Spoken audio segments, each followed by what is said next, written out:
चिंतामणी देवा चिंतामणी देवा गणपतीसी आणा करवावे भोजना तुझे पत्री देव म्हणे तुकया एवढी कैसी तोरी अभिमाना भितरी नागवलो वाडवेळ झाला शिळे झाले अन्न तटस्थ ब्राह्मण बैसली ती देव म्हणे तुकया एवढी कैसी थोरी अभिमाना भितरी नागवलो तुका म्हणे देवा तुमचे सुकृते आणि न त्वरित मोरयासी देव म्हणे तुकया एवढी कैसी थोरी अभिमाना भितरी नागवलो पांडुरंगा करो प्रथम नमन पांडुरंगा करो प्रथम नमन पांडुरंगा करो प्रथम नमन पांडुरंगा करो प्रथम नमन दुसरे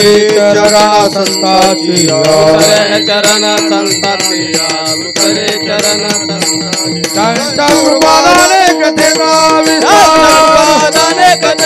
विस्तार कथेचा विस्तार कथेचा बाबाजी सद्गुरुदास तुका बाबाजी सद्गुरुदास तू बाबाजी सद्गुरुदास तुका श्री विठ्ठलं सुकरुणा नवमाशुतोषं दिनेष्ट पोषण मग सहंती सिंधु शोषं श्री रुक्मिणी मतिमुषं पुरुषं परंतं वंदे दुरंत चरितं हृदि संचरन्तं ज्ञानेशो भगवान विष्णु निवृत्तिर भगवान हरः सोपानो भगवान ब्रह्मा मुक्ताख्या ब्रह्मचित्कला कथम यातोसि वैकुंठम मानवं देहमत्यजन तुकाराम महासाधु कृपया ज्ञापयस्व मां संपाद्य ज्ञानञ्च विधाय भक्तिं विलोकितो येन समाधिराजः वैराग्यवन्तं सुविचारयुक्तं नमामि जोगं शिरसा गुरुन्तं विठल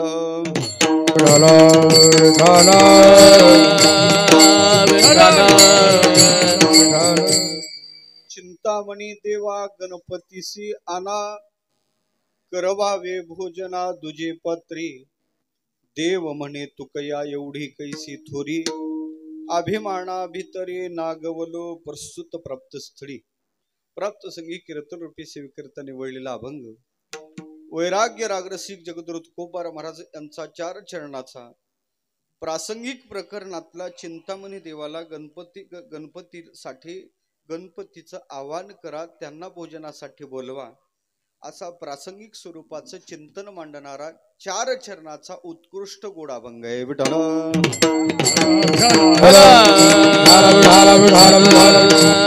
चिंतनाला आरंभ करण्यापूर्वी परिहार द्यायचा तो असा दरवर्षी प्रमाणे याही वर्षी मोठ्या आनंदात आपल्या या खऱ्या अर्थानं नेतवड, गणपती फाटा, माळवाडी, गणेशवाडी, गणेशनगर, डिंगरे, उदापूर इथं स्वयंभू गणेश भगवंताच्या जयंतीचा औचित्य साधून चालू असणारा भक्ती उत्सव गोड अशा प्रकारचं आयोजन. स्वयंभू भगवान परव गणेशाची मूर्ती आहे. गंधर्वासारखी गायक मंडळी, आमच्या हरिभक्तीपणा आदरणीय शिवाजी महाराज, आदरणीय प्रवीण महाराज, आदरणीय शिवाजी महाराज डबल, ही सर्व गोड अशा प्रकारची मंडळी आहे ज्यांच्या मार्गदर्शनाखाली हा भक्ती उत्सव चालू आहे.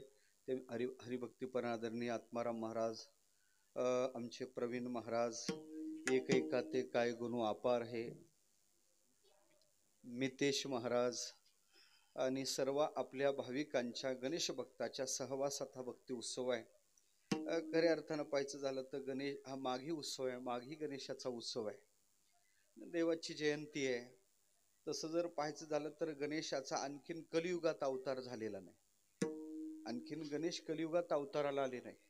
मागच्याच कोणत्या तरी युगाच्या गणेशाचं आपण चिंतन करत असतो.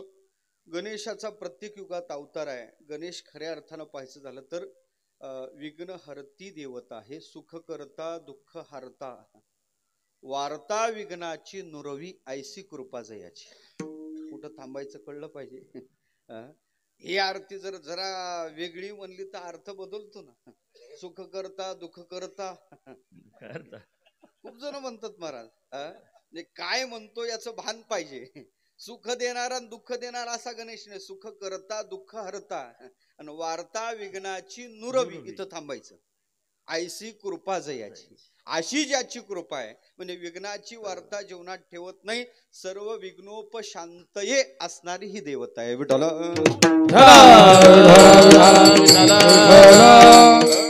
सगळ्यांच्या जीवनातले दुःख निवृत्त करणारी देवता आहे. आणि खरं सांगायचं झालं तर या देवतेचा जन्म मानायचा याच्याविषयी थोडी विप्रतिपत्ती आहे. गणेशाचा आणखीन कलियुगात जन्म झाला नाही. आणि तशी गणेश देवता जर विचार करायची झाली तर अथर्व शीर्षाचं चिंतन आपण समोर घेतलं तर लक्षात येते गणेश देवता अनादी आहे. अनादी कशावर म्हणता तुम्ही? गणपती अथर्व शीर्ष पहा. गणपती अथर्व शीर्षाचं त्वम प्रत्यक्षम ब्रह्मासी त्वम प्रत्यक्षम तत्वमसी, हे सगळं चिंतन करता करता करता ते निर्गुण परब्रह्माकडे जाते. ज्यावेळेस अथर्व शीर्षात गणेशाचं चिंतन येते त्यावेळेस ते कारण ब्रह्म आहे. आणि ज्यावेळेस भगवान गणेश ज्यावेळेस पार्वती मातेचे कुमार होतात त्यावेळेस मात्र ते कार्य ब्रह्म रूपाने अवताराला येतात.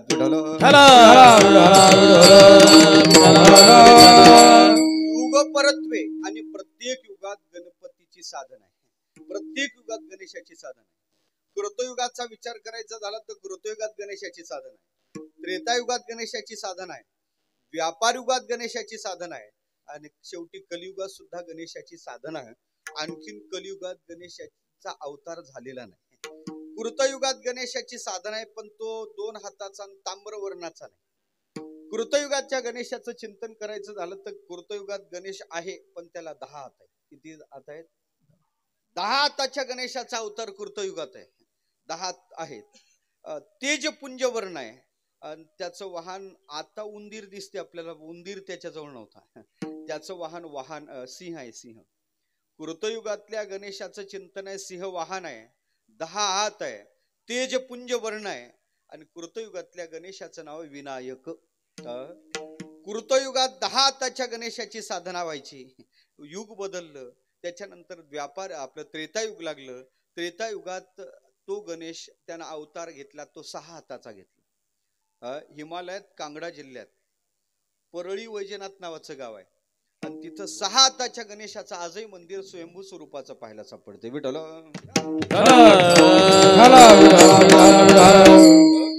मला सांगायचं काय तर त्रेतायुगात गणेशाचा 6 हाताचा अवतार झाला. त्यांनी वाहन बदललं त्यावेळेस त्याचं नाव मोर आहे आणि नाव मयुरेश्वर आहे. पांढरा वर्ण आहे, पांढरा वर्ण. म्हणून त्रेतायुगातल्या गणेशाचं चिंतन वेगळं आहे. त्याच्यानंतर द्वापार युग लागलं. गणेशाचा द्वापार युगातही अवतार झाला. द्वापार युगात गणेशाचा अवतार झाला तो 4 हाताचा झाला. 4 हाताचा. त्यांनी वाहन बदललं, गाडी प्रत्येक याच्यात बदलली. कधी सिंह आहे, कधी मोर आहे. आणि त्याच्यानंतर कलियुग आपलं द्वापार युगात गणेशाचं वाहन आहे ते उंदीर आहे. मूषक वाहन आहे, उंदीर वाहन आहे. आणि त्याचा वर्ण आहे तो तांबडा आहे, सिंधूर वदन आहे. म्हणून तो व्यापार युगातला गणेश आहे. त्याच्यानंतर कलियुगात आणखीन गणेशाचा अवतार झाला नाही. कलियुगात ज्यावेळेस गणेशाचा अवतार होईल त्यावेळेस तो 2 हाताचा राहील, धुरासारखा वर्ण राहील आणि त्याचं धूम्रकेतू अशा प्रकारचं नाव राहील. विठ्ठल आपलं नाव जन्म झाल्यावर, आपलं नाव जन्म झाल्यावर मग 12 ते 12 वेळेला ठेवण्यात येते. याचं नाव तसं नाही.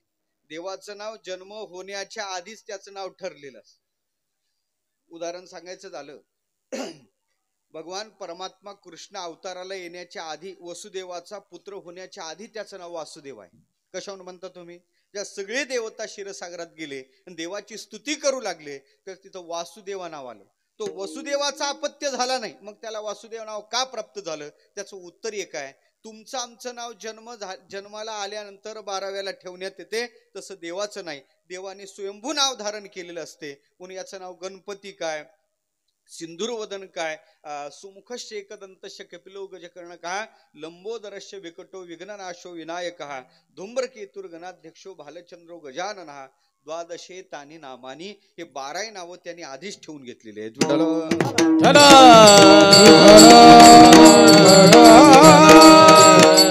खऱ्या अर्थानं पाहायचं झालं तर मग आज जे आपण जे बर्थडे साजरा करत आहे गणपती बाप्पाचा, अलीकडे आपला वाढदिवस साजरा करतो, धूमधडाक्यात साजरा करतो. नेत्यांचा होतो, ज्यांना जे पैसा असला का प्रत्येक जण वाढदिवस साजरा करतो. पूर्वी ते जन्मतिथी सुद्धा लक्षात राहायची नाही महाराज. अलीकडे ते फार वाढलेलं आहे. तसं देवाचा सुद्धा आज बर्थडे. आपला वाढदिवस साजरा करावा का नाही याच्याविषयी मी मत वेगळं आहे, ज्ञानोबाचं मत वेगळं आहे. पण मला वाटते देवाची जयंती साजरी करावी. देवाचा वाढदिवस साजरा का करावा त्याचं कारण सांगतो. देवाचा वाढदिवस, देवाची जयंती साजरी केली, त्याच्यात फल काय? देवानीच त्याचं उत्तर दिलं. ज्ञानेश्वरीत त्याचं उत्तर आहे, माझे अजत्व जन्मने अक्रियाताची क्रिया करणे, ऐसा अविकार जो जाणे तो परममुक्त. देवाची जयंती जो साजरी करतो त्याला मुक्ती नावाचं फल भेटते. म्हणून देवाची जयंती आपण साजरी केली पाहिजे. आपण देवाची जयंती का, आपली खरी जयंतीच नाही, कारण पुढं पुण्यतिथी करावं लागते. आपली खरी जयंती आहे का? ते आम्ही शाळेत असतोच, इंग्रजीत पहिलीच एक कविता होती सोलोमन ग्रँडी. त्याचं ते लहान असतोच शाळेत होती ती कविता, 5व्या वर्गात पहिली कविता होती. ते सोलोमन ग्रँडी सोमवारी जन्माला म्हणे, मंगळवारी वाढला, बुधवारी खेळला, शिक्षण झालं, गुरुवारी लग्न झालं, शुक्रवारी पोरं झाले, शनिवारी आजारी पडला, रविवारी मेला. काय पलीकडे आहे? मला वाटतं याच्या पलीकडे काय आपलं चरित्र आहे? आपलं सगळं असंच आहे ना. कधीतरी जन्माला येतो, या 8 दिवसाच्या बाहेर आपण जात नाही. एक दिवस आपली जयंती येते, एक दिवस आपली पुण्यतिथी आहे, पण आपली खरी जयंती नाही. जयंती त्याला म्हणतात, जय म्हणजे उत्कर्ष, जे वाढतच जाते, जे कमी होत नाही त्याला जयंती म्हणतात. आणि ती देवाकडे शोभते. आपल्याला कधीतरी आपली पुण्यतिथी, मला वाटते जर पिता नसेल तर, पिता नसेल तर ते श्राद्ध ते श्राद्धही खरं नाही. श्रद्धा तरच होईल जर तो पिता नसेल तर. अलग लक्षात, तर त्याचं खरं. पण आपली ती पुण्यतिथी होत असल्या कारण आपली खरी जयंती नाही, आपला घट दिवस आहे, आपला वाढदिवस नाही, पण देवाचा खरा बर्थडे आहे. म्हणून खरा देवाची जयंती साजरी केली पाहिजे. आज गणेशाची जयंती आहे. कोण आहेत गणेश? पार्वती मातेच्या उदरी पार्वतीच्या बाळा, पायात वाळा. आलं का लक्षात? जन्माला आलेले गणपती बाप्पा जन्माला आले, ते जन्मताच ते 2-3 कथा त्याच्या संबंधानं सांगण्यात येतात. स्कंद पुराणात वेगळी कथा आहे, गणेश पुराणात वेगळी कथा आहे. खऱ्या अर्थानं गणपतीला जन्मताच सोंड होते. ते गणपतीचं रूप पाहिलं, पार्वती मातेला ते रूप पाहून थोडं वाईट वाटलं. असा मुलगा जन्माला आला, बरं वाटलं नाही. भगवान शंकराला सांगितलं, असं मला बाळ नको, याला काय करा तुम्ही, त्या पार्षदाला सांगितलं आणि याला नेऊन सोडा म्हणे. कुठं सोडायचं? जन्माला आल्या बरोबर शांत बसा. ते बोलले तर मला नाही बोलायचं. हे पहा, महिला शांत बसा, बोलू नका मध्ये कोणीच. वाट्यावरच्या महिला बोलू नका. जन्माला आलेले गणपती बाप्पा लगेच बोलले. काय बोलले? असं जन्माला आल्यावर बोलू नाही बरं का. जन्माला कसं आहे म्हणून मी सांगतो तुम्हाला. जन्माला आलेले गणपती बाप्पा बोलले. कसे बोलले? जसं कृष्ण जन्माला आल्याबरोबर त्या कृष्णाने सांगितलं, बाबा पप्पा मला इथं ठेवू नका, उचला तिकडे न्या. कुठं? नंदाच्या घराला मज नेई गोकुळाला,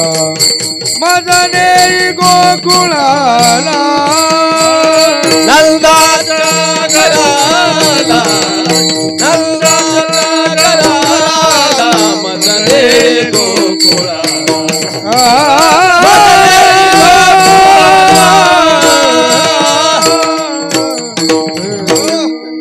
जन्माला आलेल्या आपलं खऱ्या अर्थानं भगवान कृष्णाने सांगितलं, बाबा मला इथं ठेवू नका, उचला तिकडे न्या.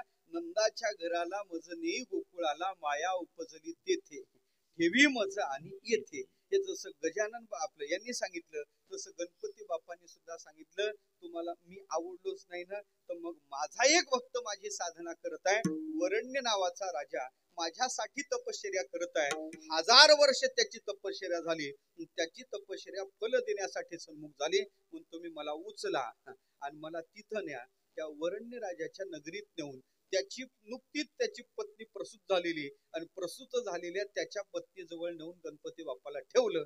तिनं ते जाग आल्याबरोबर पाहिलं आपल्याजवळ बाळ दिसते, त्याला ते सोंड ते दिसले, तिलाही काही बरं वाटलं नाही. म्हणे हे मला असं नको बाळ.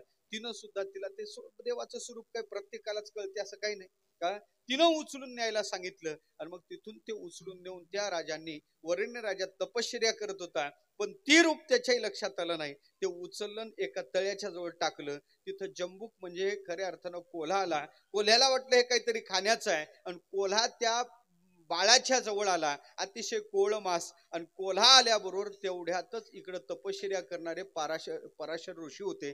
त्यांनी पाहिल्यानंतर ते जंबूक त्या बाळाजवळ गेला. त्याचं तो भक्षण करेल अशा भीतीनं ते पराशर तिथं आल्याबरोबर ते त्याला उचललं. आणि पुन्हा असं वाटलं का आपल्या तपश्चर्येत व्यत्यय आणण्यासाठी तर हे आलं नाही ना. अशी डोळे लावून पाहिलं आणि ब्रह्माचं दर्शन त्यांना त्यावेळेस झालं. ते उचललं, आपल्या घरी नेलं, आपल्या पत्नीजवळ ठेवलं आणि त्या पत्नीनं त्याचा सांभाळ केला. असं एक चरित्र भाग सांगतात. ते करता करता करता त्यांची जी पत्नी घरी होती आणि स्वर्गातला कुरुभ नावाचा या कुरोश नावाचा गंधर्व, तिथं त्यानं खऱ्या अर्थानं वामदेवाची त्याच्याकडून गुन्हा घडल्यानंतर त्यानं शाप दिला, तू चंचल वृत्तीचा आहे, तू काय स्थिर राहत नाही, तू इथं राहायचं नाही, म्हणून तुला मूषकाचा जन्म प्राप्त होईल. तोच मूषक इथं आला आणि त्यानं पुन्हा त्या पराशर ऋषीचं जे काहीतरी गुन्हा घडला आणि त्याला सांगितलं तू चंचल वृत्तीचा आहे, तिथंही शाप घेतला आणि इथंही शाप घेतला. त्याला शाप भेटला आणि तो मूषक झाला. तो इतका मोठा मूषक झाला का त्यांनी एकाच दिवसात सगळ्या आश्रमाची धूळधानी केली. शाप तिथून आहे त्या उंदराला, तो उंदीर त्यानं सगळी आश्रमाची धूळधानी केली, पाताळात गेला. ते भयभीत झालेले पराशर ऋषी म्हणे आता नाही, आपल्याला आश्रम सोडायचा आणि दुसरीकडे जायचं. ते म्हणे पप्पा घाबरू नका, मी आहे ना, मी आहे, तुम्ही घाबरू नका, असं त्या गणपती बाप्पाने सांगितलं. आणि नंतर मग खऱ्या अर्थानं पाहायचं झालं तर त्याला बंधन केलं. त्याच्या मुचक्या आवळल्या, कोणाच्या, त्या उंदराच्या. आणि त्याला सांगितलं आता तू नीट वागला तर ठीक, नाही तर मग तो शरण आला, त्राहिमाम त्राहिमाम त्राहिमाम, मी घाबरलो, आता मला तुम्ही जीवदान द्या. गणपती बाप्पाने सांगितलं काहीच नाही, तू आपलं वाहन होऊन राहायचं. तेव्हापासून गणपती बाप्पाचं वाहन कोण आहे, उंदीर आहे. ते का आहे त्याचे भरपूर कथा आहेत. आता मला ताकापुरतच रामायण घड्याळ पुढे जात आहे, जास्त काही मी कथा सांगत नाही. असे गणपती बाप्पाचं ते वाहन अशा प्रकारचं मूषक झालं. आता यात दोन कथा आहेत. गणपती बाप्पाचा जन्म कधी झाला असं सांगतात का, पार्वती माता स्नानाला बसल्या आणि स्नानाला बसल्यानंतर त्याने अंगाचा, हे माहित आहे आपल्याला सगळ्याला, हे कुठं आहे ते मला लक्षात कथा सापडली नाही आणखीन, अंगाचा मळ काढला आणि मळ काढून, आता इतका मळ पार्वती मातेच्या अंगावर होता का हो, काय लोक सांगतील सांगायचं म्हणता विठ्ठल, त्याचा आशय वेगळा आहे. पार्वती मातेच्या अंगाचा मळ काढून स्नानासाठी गेलेल्या स्नानगृहात पार्वती माता आहे, त्यांनी त्याला तिथे थांबवलं.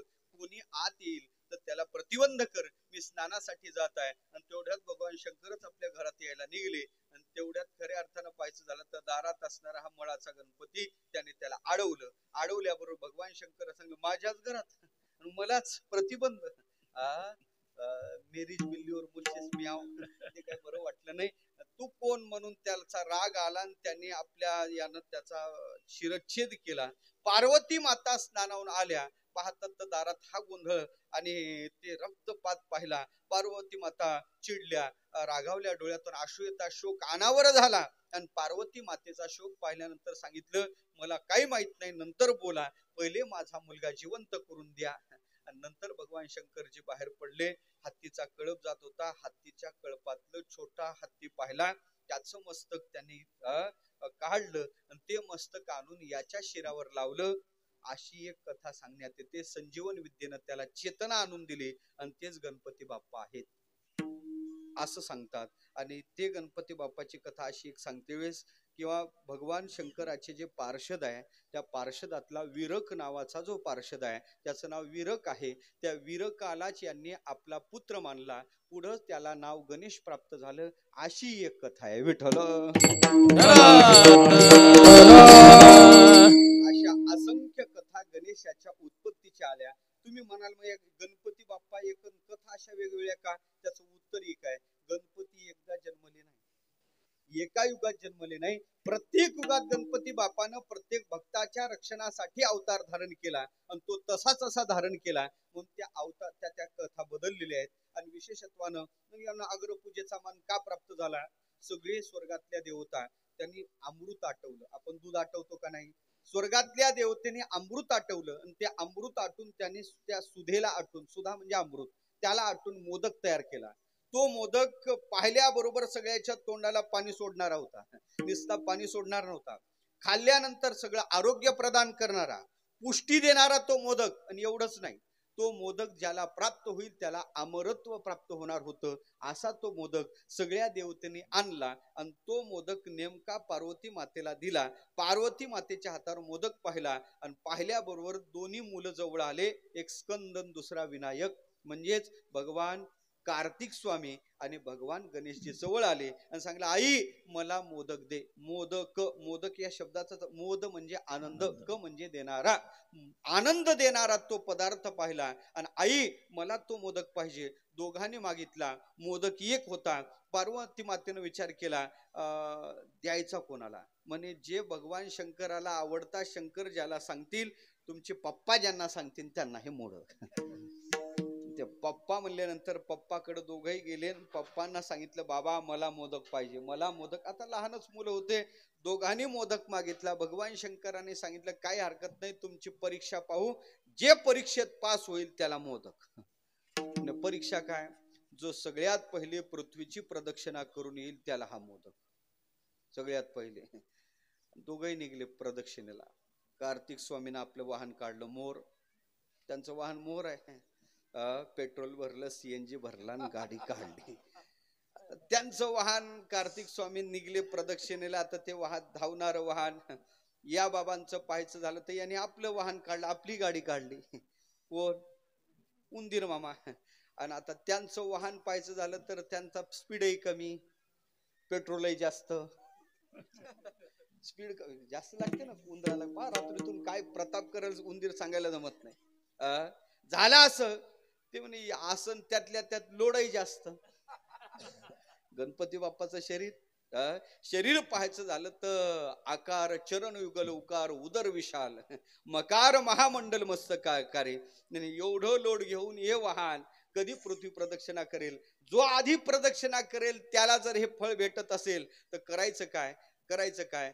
पण बुद्धीची देवता भगवान गणेश असल्या कारण त्यांनी सांगितलं, काहीच नाही, जगाला प्रदक्षिणा करण्यापेक्षा जगत ज्यांनी निर्माण केलं त्यांना प्रदक्षिणा केली म्हणजे संपलं.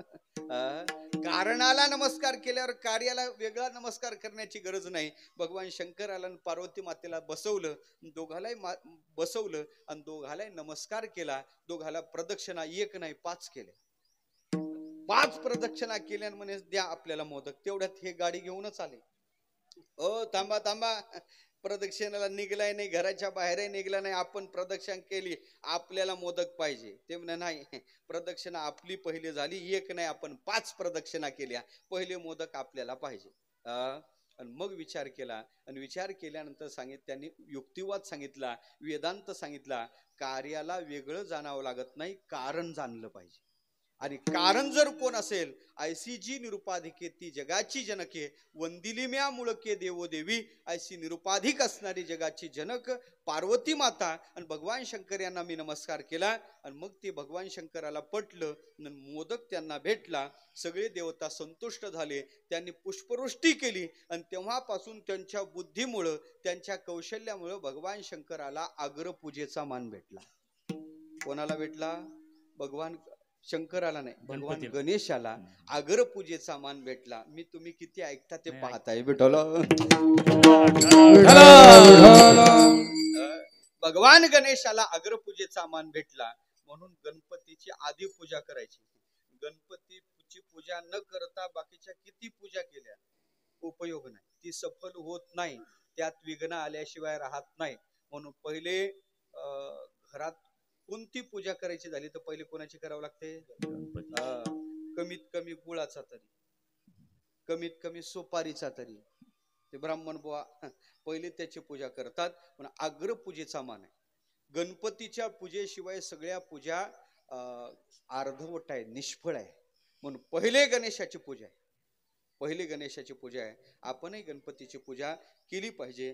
गणपती बुद्धीची देवता आहे. गणपती खऱ्या अर्थानं पाहायचं झालं तर निर्विघ्न करणारी देवता आहे, पण त्याची पूजा आहे. त्याच्यामुळं विशेषत्वानं पाहायचं झालं तर आपण तरी गणपतीची पूजा केलीच पाहिजे. का का त्याचं कारण सांगतो. आपण जे देह धारण केला या देहाला पार्थिव देह म्हणतात. कोणता देह आहे? पार्थिव. आपल्या देहात पृथ्वी तत्व अधिक आहे. आपल्या देहात 5 तत्व आहे. कोणकोणते? क्षिती जल पावक गगन समीरा पाचो मिलय अधम शरीरा. आपल्या शरीरात 5 तत्व आहे. आपल्या शरीरात पाणी आहे, आपल्या शरीरात पृथ्वी आहे, आपल्या शरीरात तेज आहे, आपल्या शरीरात वायू आहे आणि आपल्या शरीरात आकाश आहे. 5 तत्व आहेत का नाही? आपल्या शरीरात पाणी आहे. कशावरून म्हणता? जरा पळत आला का घाम येतो का नाही? पाणी बाहेर पडते का नाही? पाणी आहे. आपल्या शरीरात अग्नी आहे. जरा एखाद्याचा अपमान करून पहा, एखाद्याच्या कानाखाली लावून पहा, अग्नी कसा बाहेर पडते लक्षात येते. म्हणजे आपल्या शरीरात अग्नी सुद्धा आपली तळपाची आग म्हणतो का नाही? याचा अर्थ आपल्या शरीरात अग्नी आहे. आपल्या शरीरात आकाश आहे. आकाश कशावरून म्हणता? कशावरून म्हणता? किती पोते बसवले असतील आजभर आपण? किती पोते बसवले असतील? किती बसवले असतील हो बाबा? चोपदार बाबा, किती पोते बसले असतील आतापर्यंत? किती? तुमचा वय काय चालू आहे आता? नाही का? बरं बाबा, किती पोते गेले असतील आज? कमीत कमी मी तरी 10-15 तर खाल्ले असतील आतापर्यंत. मग खऱ्या अर्थानं पाहायचं झालं तर हे पोते गेले कुठं? आकाश असल्याशिवाय गेले का? याचा अर्थ आपल्या शरीरात आकाश तत्व आहे आणि त्याच्यानंतर आपलं चालू आहे. इकून श्वास घेतो, त्याला प्राण म्हणतो, कधी कधी सोडून देतो, त्याला आपण म्हणतात. खऱ्या अर्थानं पाहायचं झालं तर सतश्वासाचं आपलं घेणं आणि सोडणं चालू आहे. त्याचा अर्थ आपल्या शरीरात वायू तत्व आहे. ते पंचतत्व शरीरात आहे आणि पंचतत्व एकत्र नांदतात आणि आपलं सगळं व्यवस्थित चालते. या तत्वाची कृपा आपल्यावर व्हावी याच्यासाठी या पंचतत्वाची साधना आपल्या संस्कृतीत सांगितलेली आहे. आपण पृथ्वी तत्वाच्या देवतेची साधना केली पाहिजे. आपण खऱ्या अर्थानं जलतत्वाच्या देवतेची साधना केली पाहिजे. आपण वायू तत्वाच्या देवतेची साधना केली पाहिजे. आपण तेज तत्वाच्या देवतेची साधना केली पाहिजे आणि आपण आकाश तत्वाच्या देवतेची साधना केली पाहिजे. पण सगळ्यापेक्षा आपण पहिले प्राधान्य दिलं पाहिजे पृथ्वी तत्वाची देवता. का? आपल्या शरीरात जास्त पृथ्वी तत्व आहे. आपलं शरीर कोणतं आहे? स्थूल आहे. याला पार्थिव देह म्हणतो. पार्थिव म्हणतो, याचा पृथ्वी तत्व अधिक आहे आणि पृथ्वी तत्वाची देवता आहे गणेश. पृथ्वी तत्वाची देवता कोण आहे? गणेश आहे. पण गणेशाची साधना केली आणि गणेशाची कृपा झाली तर आपलं सगळं हे मटेरियल व्यवस्थित राहते. आपल्याला आपला देह व्यवस्थित राहावा वाटत असेल, आपल्या देहात कोणत्या प्रकारची व्याधी निर्माण होऊ वाटत नसेल तर त्यांनी गणेशाची साधना करणं गरजेचं आहे. विठ्ठल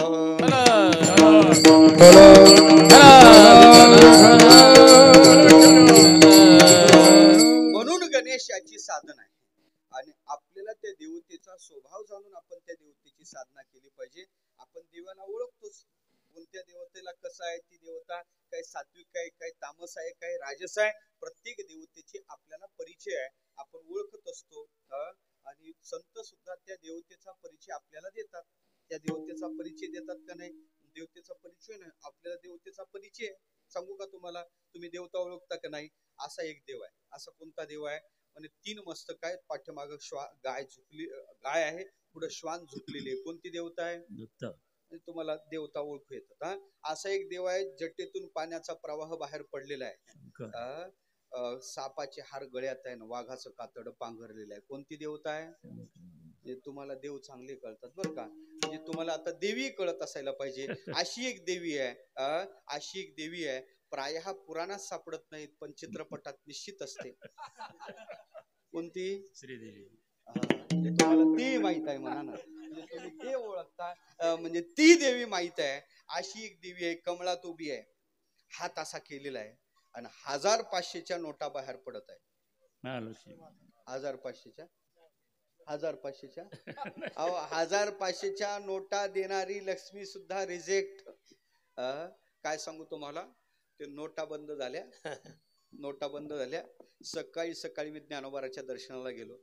एक भिकारी भिकारणीला मारत होता. लय बाबा का मारतो म्हणे, बुवा नवरा बायकोची भांडणं आहे, बुवानी नवरा बायकोच्या भांडणात पडू नये. तुझी बायको आहे पण बिचारीला का मारतो आणि तुम्हाला ऐकायचं?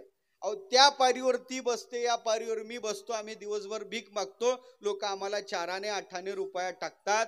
दिवसा काठी 500-600 तिच्या जवळ, 500-700 माझ्या जवळ गोळा होतात. पण सुट्टे चिलर चिलर म्हणतात का सुट्टे म्हणतात तिकडं, दोन्ही ना, म्हणून खऱ्या अर्थाने ते सुट्टे गोळा होतात. घरी गेल्यानंतर तुझे किती माझे किती मोजण्यात येतात. पण तिला घरात सुट्टे चिलर जमतच नाही. ते सुट्टे पैसे घेते, दुकानदाराकडे जाते आणि बंदे करून आणते. 1000ची नाही तर 500ची नोटच करून आणते. महाराज महाराज महाराज हिनं मला किती बुडवलं काय सांगू. काल रात्री कानावर बातमी होती, उद्यापासून 1000-500च्या नोटा चलनातून बंद. आज सकाळी पेपर पाहिला, फ्रंट पेजला पहिल्या पानावर बातमी होती, आजपासून नोटा बंद. तुम्ही सांगा महाराज हिनं मला किती बुडवलं. मला झालं काय. तो भिकारी सांगू लागला, तुम्हीच सांगा महाराज आमच्या सारख्या गरीबाला 10 लाख कोण बदलून देणार आहे. विठ्ठल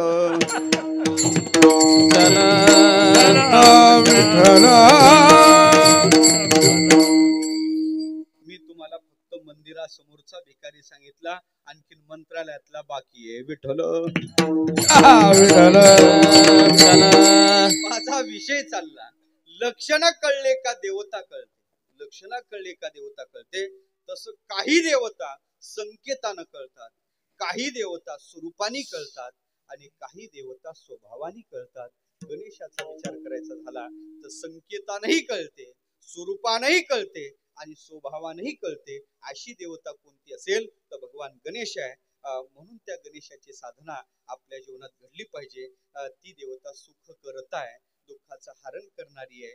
मला वाटते गणेशाकडे पाहिलं तरी आपल्या जीवनात बोध निर्माण होते. गणेश आहेत कसे, त्याचा विचार करायचा झाला तर वक्रतुंड सोंड आहे, सोंड. गणपतीला सोंड आहे. गणपतीचं डोकं मोठं आहे, गणपतीचे कान मोठे आहेत, गणपतीचे डोळे बारीक आहेत. गणपती बाप्पाचे डोळे बारीक आहे. आणि गणपती, गण म्हणजे समुदाय आणि पती म्हणजे मालक. गणपती या शब्दाचा गण म्हणजे समुदाय आणि पती म्हणजे मालक. समुदायाचा मालक त्याला राजा म्हणतो. राजा कसा असावा, ए राजा नसावा. तुमच्या लक्षात, राजा ए राजा नसावा, ए राजा नसावा, राजा राजा असावा. राजा कसा असावा, गणपती बाप्पाकडे पहा म्हणजे लक्षात येईल. गणपती बाप्पा म्हणजे राजे आहेत, गणराज आहेत. ते कसे असावे, त्याचं डोकं मोठं असलं पाहिजे. म्हणजे काय, डोकं मोठं असावं याचा अर्थ असा आहे तो विचार प्रधान असला पाहिजे. राजाचे डोळे बारीक असले पाहिजे याचा अर्थ असा आहे राजाच्या दृष्टीतून काही सुटता कामा नये. राजाचे कान मोठे असले पाहिजे. का असले पाहिजे, त्याचं कारण आहे राजाला सगळं ऐकण्याची त्याची तयारी असली पाहिजे, म्हणून कान मोठे असले पाहिजे. राजाला सोंड, नाक, राजाचं नाक लांब असलं पाहिजे आणि सरळ असलं पाहिजे. गणपती बाप्पाचं नाक म्हणजे सोंड मोठी आहे आणि सरळ आहे. काय दोतन आहे, आमचे आपलं नाथ महाराज सांगतात गणपती बाप्पाची सोंड ते सांगते निरपेक्ष ते नासिक. राजा निरपेक्ष असला पाहिजे, राजा लोभी नको, राजा प्रजेला लुटणारा नको, राजा भ्रष्ट नको, तो निरपेक्ष असावा. हे सांगण्यासाठी गणपती बाप्पाची सोंड खऱ्या अर्थानं सरळ आहे आणि खऱ्या अर्थानं ती लांब आहे. ती निरपेक्षता सूचित करते. राजाचं पोट मोठं असलं पाहिजे, भरपूर केलेला भ्रष्टाचार पोटात साठवाय जमला पाहिजे. याच्यासाठी नाही नाही बाबा, राजाचं पोट कशासाठी मोठं पाहिजे, त्याचं उत्तर आहे का राजाच्या पोटात सगळं त्याला सामवायला जमलं पाहिजे, सगळं त्याला पोटात घ्यायला जमलं पाहिजे. तो राजा. म्हणून गणपती बाप्पा राज आहेत, म्हणून अग्रपूजेचा मान आहे, बुद्धीचं वैभव आहे. म्हणून ज्याला बुद्धी प्राप्त करायची त्यांनी गणेशाची साधना केली पाहिजे. अशा गणेशाच्या जयंतीचा उत्सव चालू आहे आणि त्याच्यासाठी गणपतीचं चिंतन सांगावं म्हणून अभंगाचा प्रपंच आहे. विठ्ठल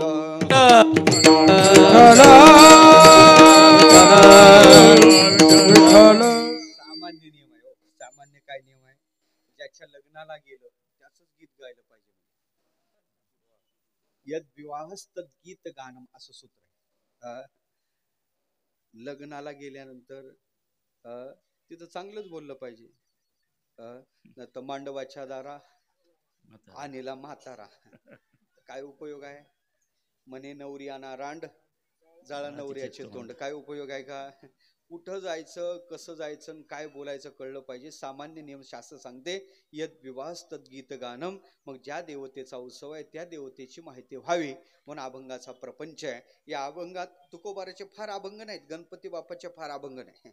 नामदेव महाराजाचा एक अभंग आहे. नामदेव महाराज सांगतात गजानना तुझ शोभे शुडादंड, करीतसे खंड दुश्चिन्हाचा, चतुर्थायुधे शोभता ती हाती. असा गणपती बाप्पाच्या विषयी एक अभंग आहे. ज्ञानोबाराच्या वाङ्मयात पाहायचं झालं तर ज्ञानोबाराने वाङ्मय रूपी गणेश 19 ओव्यात नटवलेला आहे. पुन्हा 17व्या अध्यायात गणेशाचं वर्णन ज्ञानोबाराने केलेलं आहे. वारकरी संप्रदायात गणेशाचं स्थान असं आहे. नाथ बाबांनी आरंभी गणेशाला नमस्कार केला. नमिला गणपती माऊली सारजा म्हणून खऱ्या अर्थानं काही संतांनी गणपतीला नमस्कार केला. वास्तव्यात तुकोबाराच्या वाङ्मयात गणेशाचे 2च अभंग आहेत. एक त्यांची स्तुती करणार आहे आणि एक त्यांच्या विषयी बोलणार आहे. गणोबा विकराळ लाडू मोदकाचा काळ. आता इथं निंदा आहे. मग निंदा केली का गणपती बाप्पाची निंदा आहे का. नाही, निंदा निंदेसाठी नाही. नाही निंदा निंदंतु प्रवर्तते अपि विधेय स्तोतुम. निंदा निंदेसाठी नसते तर विधी सांगण्यासाठी येते. पण आजचा जो अभंग आहे तो गणपती बाप्पासाठी स्पेशल तुकोबाराचा अभंग आहे. विठ्ठल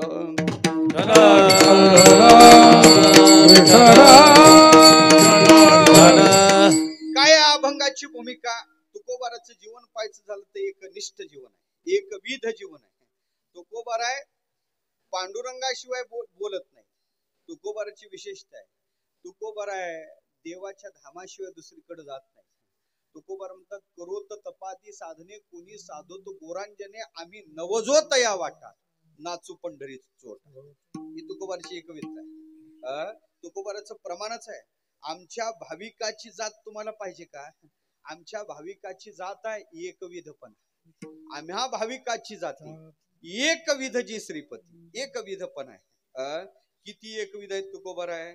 एखादा तुकोबाराला बोलायला आला तर तुकोबार म्हणतात आम्ही आमच्या जीवनात नियमच केला का दुसरं काही बोलायचंच नाही, देवाशिवाय काही बोलायचंच नाही, बोलण्याची नाही. बोलण्याची काही आता देवा बिन काही, आता देवा बिन काही, आता देवा बिन काही. बोलण्याची नाही आता देवा बिन काही, आता देवा बिन काही, आता देवा बिन काही. देवाशिवाय काही बोलायचं नाही. तुकोबाराचा दंड काय. आम्ही काही बोलतो, आमच्या बोलण्याला किंमत नाही. पण तुकोबार म्हणतात देवाशिवाय आता एक सरी केला नाही. आमच्या जीवनात आम्ही नियमच करून टाकला, देवाशिवाय का बोलायचं नाही.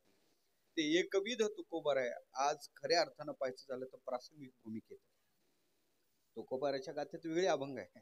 जसा जसा प्रसंग तुकोबाराच्या जीवनात आला त्यातून देवाच्या संबंधानं जगाला काही उपदेश होते का असं तुकोबार बोललेले. जगाला एक काही त्या देवाच्या संबंधानं सांगायला जमते का म्हणून तुकोबार प्रत्येक प्रसंगात बोलतात देवा. प्रत्येक प्रसंगात देवाच्या संबंधानं. एकदा तुकोबार आहे त्या लोहगावला गेले. तिथं ते कासार आहेत, शिवबा कासार. त्यांच्या पत्नीला वाटलं या महाराजामुळेच आपला नवरा बिघडला. उठलं का सुटलं जाय कीर्तनाला, उठलं का सुटलं जाय कीर्तनाला. एक करू म्हणे आपण मुळावरच घाव घाल. काय विचार करते सांगायचं मत नाही म्हणे. बोलाच पहिले हे करू म्हणे. त्याला सांगितलं एक करा, तुम्ही महाराजांना आपल्या घरी उद्या बोलवा ना. त्याला वाटलं दररोज शिव्या देणारी आज कस काय देव पावला आणि बिचारी प्रसन्न झाली, महाराजाला बोलावा म्हणते. तर त्याला काही कळलं नाही. त्यांनी शिवाजी तुकोबाराला सांगितलं महाराज एकच विनंती आहे, आमची पत्नी म्हणते उद्या तुम्ही आमच्या घरी आले पाहिजे, उद्या चांगला सण आहे म्हणून सकाळी तुम्ही स्नानासह उद्याचा दिवस आमच्याकडे घालावा, रात्री कीर्तन झाल्यावरच आमच्या घरी मुक्कामी जावं. झालं महाराज, रात्री तुकोबाराय त्यांचा आग्रह झाला, घरी गेले. सकाळ झाली, तिनं कडक कडक पाणी केलं आणि तुकोबाराला स्नान घालण्याच्या निमित्तानं खऱ्या अर्थानं पाहायचं झालं तर पाटावर बसवलं आणि उकळीचं पाणी तुकोबाराच्या अंगावर टाकलं. उकळीचं पाणी अंगात साल निघू लागले. तुकोबाराय खऱ्या अर्थानं पाहायचं झालं तर हा प्रसंग त्यांना लक्षात आला. त्यातही तुकोबाराय जगाला देवाचा धावाच करतात. तुकोबारा म्हणतात, देवा माझी काया जळे माझी काया लागला ओ नवा, जळे माझी काया लागला ओ नवा, धावरे केशवा माय बापा, धावरे केशवा माय बापा, जळो माझी काया जळे माझी काया लागला ओ नवा, धावरे केशवा माय बापा, धावरे केशवा माय बापा, माय बापा. तुकोबाराय देवाचा धावा करतात, तिला काही म्हणत नाही. काय शिकायचं याच्याहून? आम्हाला जगाने त्रास दिला तरी आम्ही जगाला दोष देण्यापेक्षा आमच्या कर्माकडे पाहिलं पाहिजे. सुखस्य दुःखस्य नकोपि दाता परो ददाति इति कुबुद्धिरेषा, स्वकर्म सूत्रेन ग्रथितो ही लोका. म्हणून प्रार्थना करावं, देवा या कर्मातून मला वाचव. जळे माझी काया लागला वनवा, धावरे केशवा माहे बापा. देवाचा धावा करतात. कितीही बिकट प्रसंग आला तरी देवाचं चिंतन, किती अनुकूल प्रसंग आला तरी देवाचं चिंतन. देवाशिवाय दुसरं काही बोलायचंच नाही. तुकोबाराचा दंडकच आहे. देवाशिवाय तुकोबार बोलतच नाही. प्रपंचाची परिस्थिती बिघडली, दुष्काळ पडला, शिकले काय?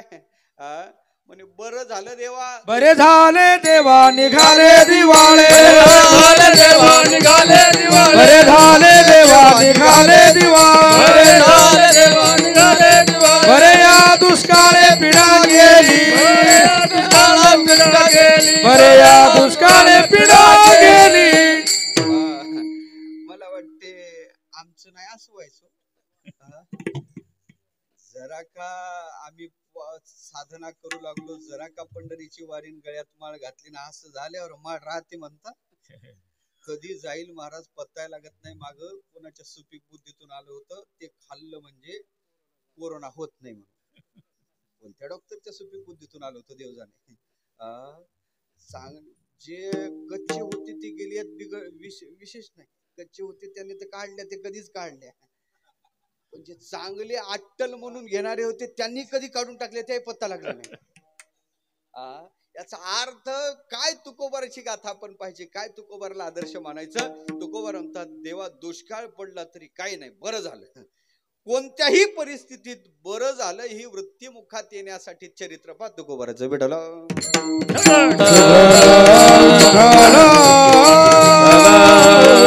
कितीही परिस्थितीत देवाला सोडायचं नाही. बरे झाले देवा निघाले दिवाळे.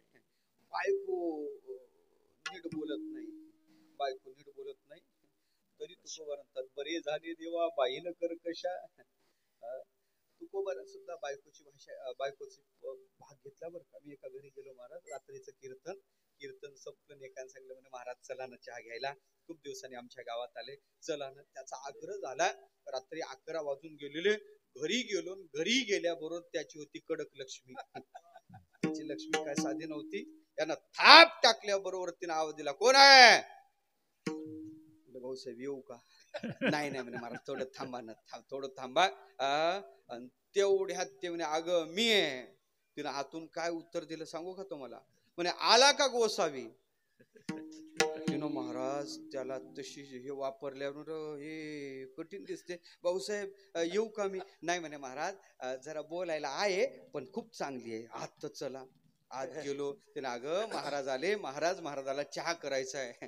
ती त्याला तो बोलत होते, पण मला काय बोलले काय सांगू तुम्हाला. यांना तुम्हाला तर नाहीच, पण यांना तर जराशी असायला पाहिजे होती. चहा घ्यायला कधी कोणाच्या घरी गेलं पाहिजे तुम्हाला कळायला पाहिजे होतं.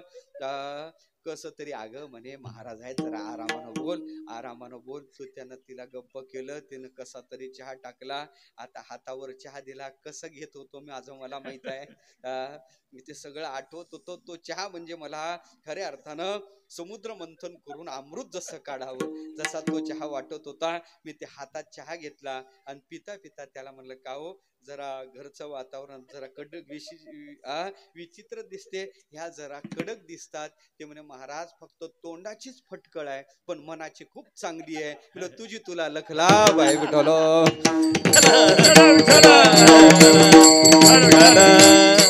तोंडाचीच काय फटकळ आहे, पण तशी मनाची तुझी तुला बरी आहे बाबा. आम्हाला काही घेणदेण नाही. मला सांगायचं काय, कधी कधी तुकोबार आहे बायकोच्याही संबंधानं बोलतात. का बरी झाली देवा बाईल कर कशा, बरी ही अवदशा जना माझी. गावचा पाटील कोपला तरी म्हणतात. हे सगळं चरित्र तुकोबाराचं सांसारिक चरित्र. तुकोबाराने जगाच्या समोर मांडलं का तुम्ही आम्ही त्या चरित्रातून सुधारावं म्हणून तुकोबारा ठेवतात. तुकोबाराने आपल्या जीवनात जो म्हणून अनुभव आला, संसारातला असो का परमार्थातला असो, कथन केला, समोर मांडून ठेवला. मला या अभंगाकडे यायचं. प्रत्येक अनुभव सांगितला. आमच्या जीवनातला आम्ही अनुभव जगाच्या समोर मांडणं भूषणास्पद नाहीच. आमचा अनुभव काय कामाचा आहे? आमचा अनुभव मर्यादित आहे. आमचा अनुभव आमच्या पुरताच आहे. आमचा अनुभव जगाला अनुकरणीय स्वरूपाचा नाही.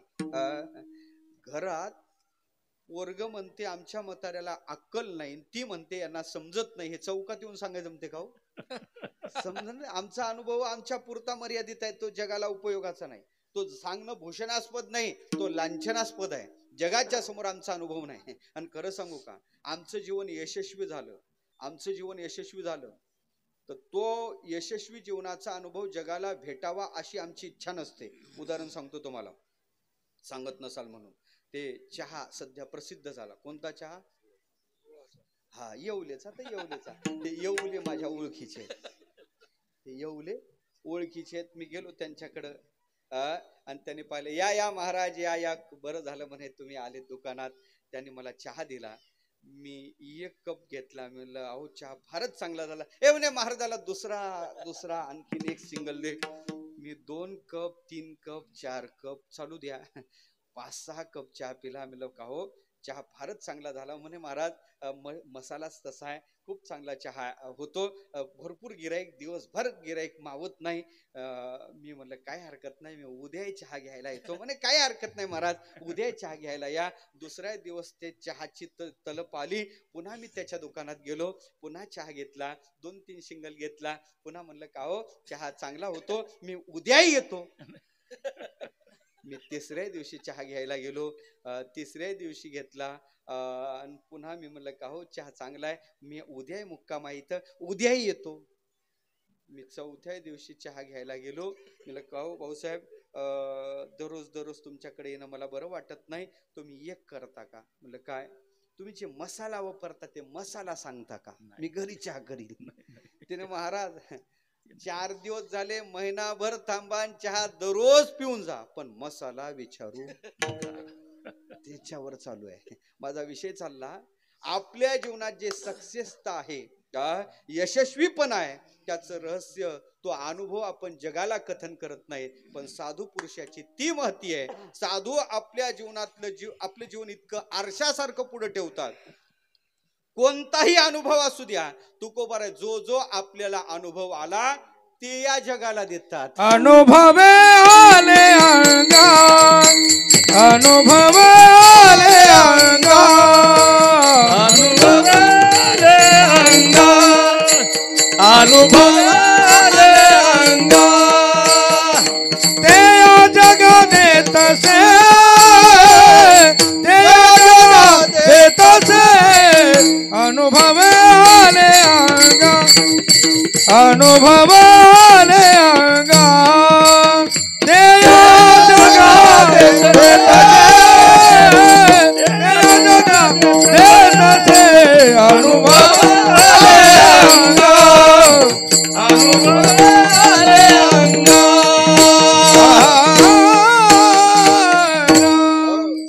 आपल्या जीवनात येणारा प्रत्येक अनुभव जगाच्या समोर ठेवतात. आरशासारखं जीवन आपल्या समोर ठेवतात. बाबा हे पहा, आरसा काय काय करतो, आपल्याला आपलं दाखवत असतो. तुकोबार आपलं जीवन जगाच्या समोर, हा घे माझा अनुभव भक्ती भाव भाग्याचा, सगळा अनुभव तुकोबारा समोर ठेवतात. साधक दशेतला आणि सिद्ध दशेतला, त्यात प्रापंचिक जीवनातला अनुभव सांगतोस. एक प्रसंग तुकोबाराच्या जीवनात घडला. काय प्रसंग घडला?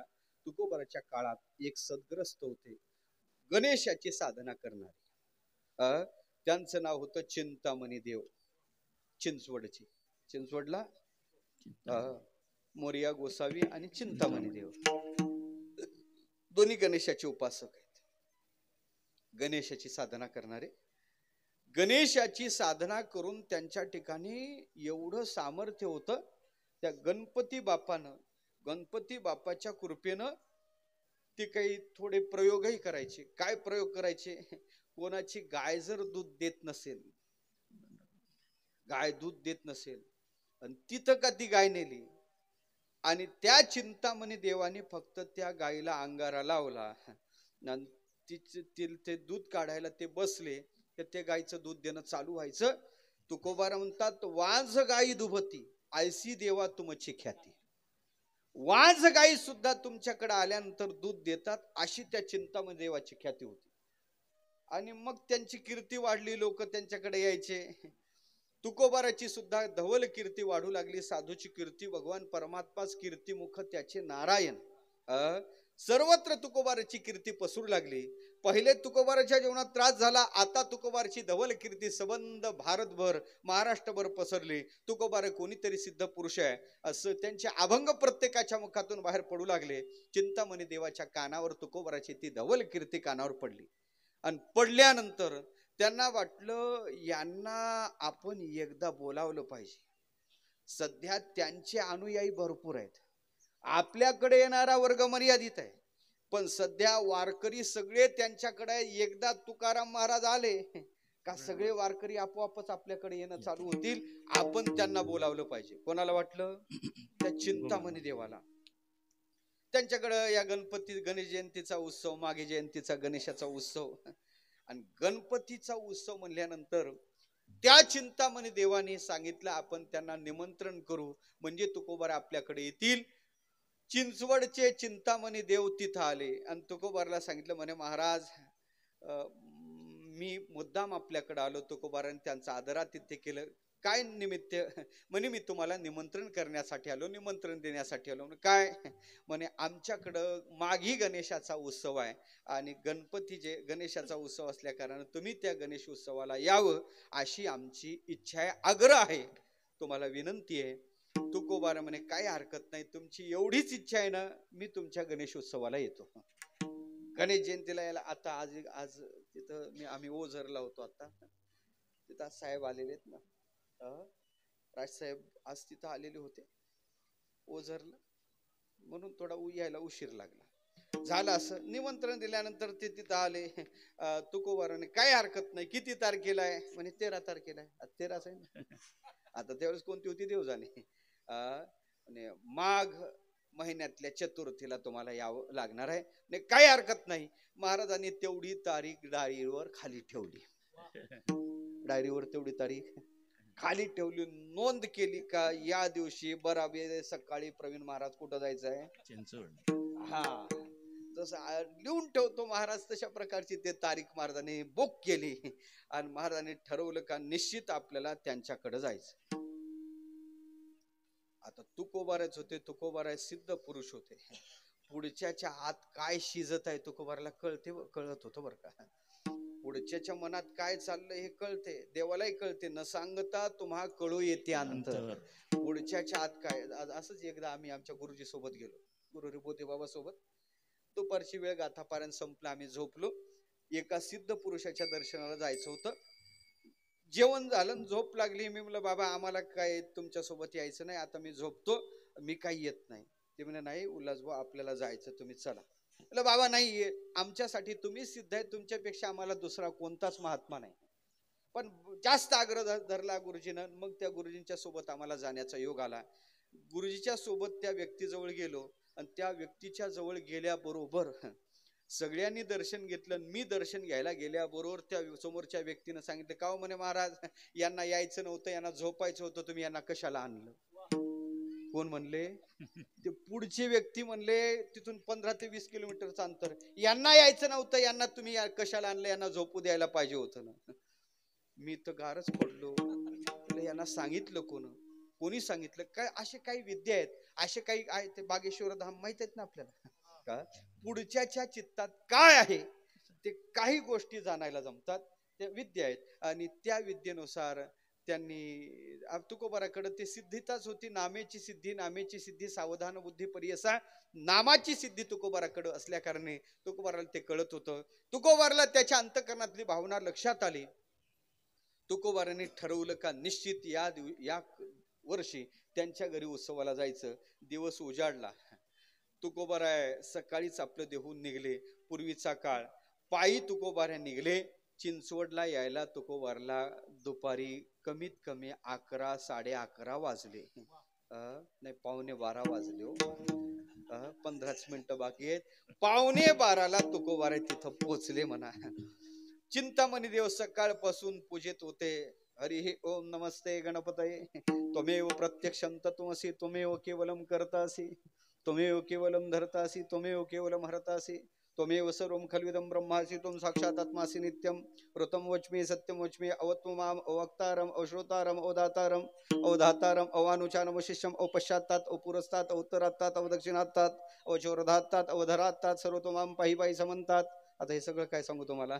असं सगळं अथर्व शीर्षाची आवर्तन त्यांची चालू. आणि ते करता करता करता तुकोबारा आले. तुकोबारा बैठकीत बसले. पूजा टोपली आणि चिंतामणी देव आरती करू लागले. आरती करता करता चिंतामणी देव भगवान कृष्ण देवाच्या मूर्तीकडे पाहतात. देवा पूजा केल्यानंतर पूजा कशी केली पाहिजे, पूजेचा विग्रह कोणता, त्याला फूल कसं वाहिलं पाहिजे, नियम आहे बरं का. देवाची पूजा करता करता फुलाची दांडी जर अधिक असली तर पूजा करून दोष लागतो. विग्रह कोणता आहे त्याच्यानुसार त्याला पुष्प कोणतं पाहिजे हा नियम आहे. उपचार मीमांसा नावाचा ग्रंथ स्वतंत्र आहे त्याच्यासाठी. मग तुम्ही म्हणाल महाराज पूजा करून दोष लागत असेल तर आधीच आळशीन, पुन्हा तुम्ही सांगता दोष कोण घ्यायचा, त्याच्यापेक्षा न केलेली बरी. पण त्याचं उत्तर सांगू का. देवाची पूजा करता करता देवाचं नामचिंतन करत जा आणि पूजा करत जा. पूजेतले सगळे दोष निघून जातात. सगळे दोष निघून जातात. झालं असं ते पूजा करत होते. पूजा करता करता करता समोर विग्रह गणेशाचा आहे. फुलं वाहिले, चांगले जास्वंदाची फुलं वाहिले, पण त्यातली काही फुलं सुकलेली होती. जास्वंदाची फुलं देवाला समर्पण केली, पण ती फुलं सुकलेली. आणि ते सुकलेली फुलं पाहिले आणि चिंतामणी देवाच्या मनात खदखदलं, अरे आज उत्सवाचा दिवस आहे आणि देवाला सुकलेली फुलं.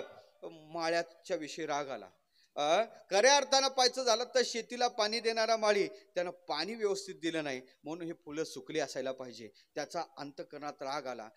पूजा करता करता करता देवतेची पूजा करते अंतःकरणात राग आला आणि विचार पडला, अरे 8 दिवसाखाली माळी दादा आपल्याकडे आला होता आणि त्यानं सांगितलं होतं का मोठीचा दोरा तुटला मालक आणि त्याच्यामुळं बागेला पाणी भेटत नाही. त्याचाच परिणाम आहे. मनातल्या मनात पूजा चालू आहे आणि मनात विचार चालू आहे का ते दोरा जर बांधून जमला, गाठ देऊन जमला तर पूजेला बसले मोठीच्या दोऱ्याला गाठा देऊ लागले. आपले असंच आहे. पूजेला बसतो आपल्या चित्तात काय काय असते ते पूजा खरी नाही देवा. पूजा त्याला म्हणतात पूजा समाधान. पूजा केल्यानंतर आपल्या जीवनात समाधान भेटलं पाहिजे तर पूजा. आणि पूजा करून जर आपल्या जीवनात चिंताच राहत असेल तर ती पूजा नाही. पूजेचे प्रकार आहे. कोणतं?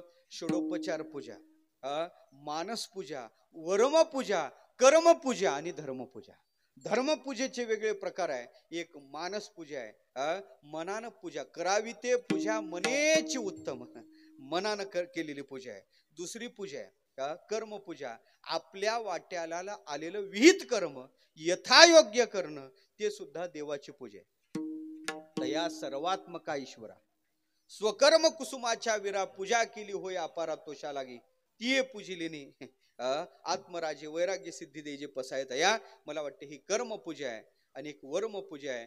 कोणत्याच जीवाचा अंतःकरणात मत्सर घडू नये तेच खऱ्या अर्थानं सर्वेश्वर परमात्म्याची वर्म सर्वेश्वर पूजन. कोणाही जीवाचा न घोरो मत्सर, कोणाही जीवाचा न घडो मत्सर, कोणाया जीवाचा नरळ मथर, कोणाया जीवाचा नरळ मथर.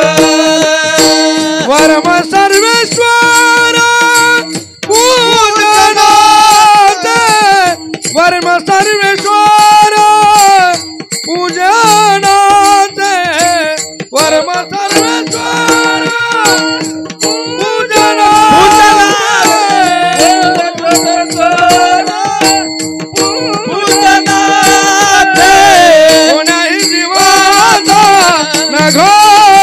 मत्सर, वर्म सर्वेश्वर पूजनाते, वर्म सर्वेश्वर पूजनाते, वर्म सर्वेश्वर पूजनाते. हे वर्म पूजा आहे बरं का. हे वर्म आहे. आलं का लक्षात? हे वर्म सर्वेश्वर पूजनाचे नित्य पाठातला आपल्या अभंग आहे. वर्मपूजा. वर्मपूजा का? ऐका, पूजा करत असेल आणि कोणाच्या विषयी अंतकरणात विकार निर्माण होत असेल तर ती पूजा होत नाही. पूज्य डोंगर महाराज फार गोड बोलायचे याच्या संबंधात. महाराज म्हणायचे आम्ही देवाच्या मंदिरात जातो, देवाच्या मंदिरात गेल्यानंतर आमच्या चित्तात देव पाहिजे, पण एखाद्याचा धक्का लागला तरी त्याला म्हणतो पाहतो बाहेर भेट. हे नाही देवाची पूजा. अंतःकरणात देवाच्या दर्शनाला गेल्यानंतर देवाची पूजा करते वेळेस फक्त देवच असला पाहिजे, ते खरी पूजा आहे. मत्सर चित्तात नको, मत्सराचा ठाव शरीरी नसावा, शरीरात मत्सर नको, ते खरी देवाची पूजा आहे. आणि ते पूजेला बसले, चित्तात त्या माळीदादाचं स्मरण झालं आणि करता करता करता त्या मोठीच्या दोऱ्याला गाठ मारू लागले. पूजा आटोपली, आरती आटोपली आणि बाहेर सूर्याला अर्घ देण्यासाठी दारात येतात. हातात पाणी आहे, एका हातात आरती आहे, पूजेचं ताट आहे. आणि महाराज येते वेळेस बैठकीत तुकोबाऱ्या बसलेले दिसले. तुकोबाऱ्याला पाहिलं, तुकोबाऱ्याने त्यांना नमस्कार केला. नमस्कार केल्यानंतर ते होते सोहळ्यात, ब्राह्मण होते, सोहळ्यात होते. तुकोबाऱ्याने नमस्कार केला लांबूनच, त्यांनी जरा माग सरले, तुकोबाऱ्याने नमस्कार केला. तुकोबाऱ्याला लक्षात आलं आणि मग त्यांना विचारलं, महाराज बसा बसा बसा, कधी आले होत महाराज, कधी आले? तुकोबाराच होते म्हणे, बरी वेळ आहे कान टोचायची. तुकोबाराने ज्यावेळी तुम्ही माळ्याला तासत होते आणि मोठेचा दोरा बांधत होते त्याच वेळी आलो. कधी आलो? कधी आलो? तुम्ही तिथं ते मोठेचा दोरा बांधत होते माळी दादाला आणि त्यावेळेस मी आलो.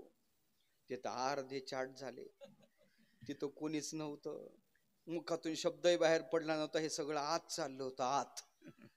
यांना कोणी सांगितलं, लक्षात आलं बरं का, साधी विभूती नाही, मोठी विभूती आहे. चमत्कार केल्याशिवाय लोक नमस्कारही करत नव्हतो. चमत्कार केल्याशिवाय त्यांनी नमस्कार केला. हे सगळी पूजा आटोपली. 12 वाजले. किती वाजले? 12 वाजले. जेवायची वेळ झाली.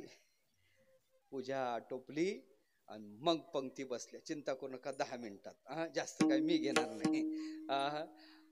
पंक्ती बसल्यानंतर तुकोबारला ते म्हणतात, महाराज आता आपण प्रसाद घ्यावा अशी विनंती. म्हणे त्याच्यासाठी आलो, प्रसाद घेणारच आहे. देवाचा प्रसाद टाळलं नाही पाहिजे. प्रसाद माणसाने प्रसाद टाळू नये. काय म्हणतो, उपवासाच्या दिवशी आलं तरी टाळू नये. प्रसाद हे विप्रतिपत्ती कर्म आहे.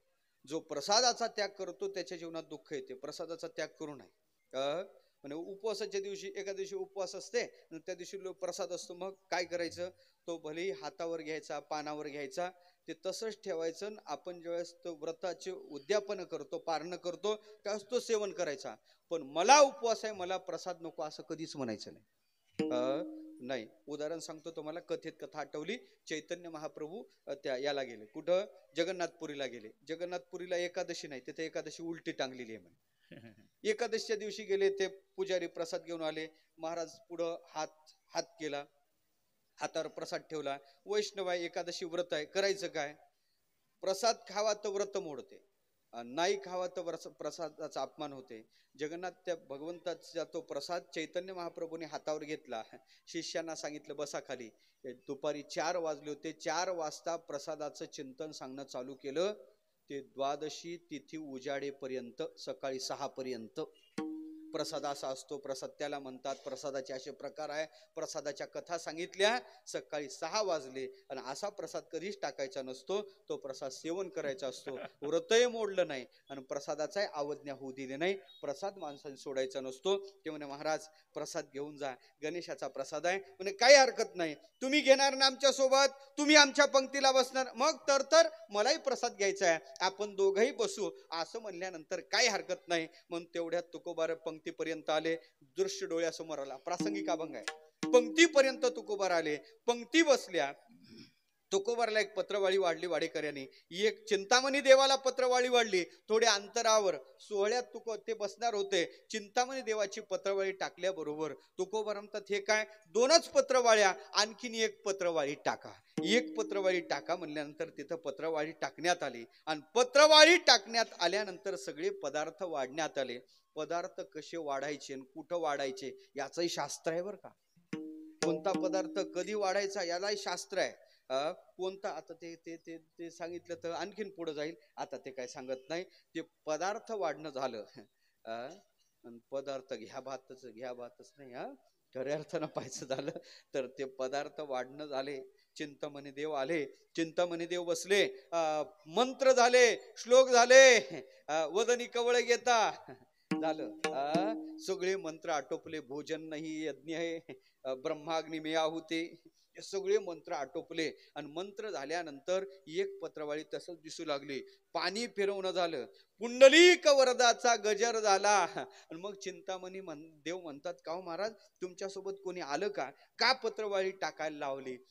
चिंतामणी देव म्हणे माझं कोणी आलं नाही, पण तुमचा येण्यासाठीच, तुमच्यासाठी म्हणजे तुमच्यासाठीच मी ती टाकायला लावली. म्हणे ही माझी झाली ना?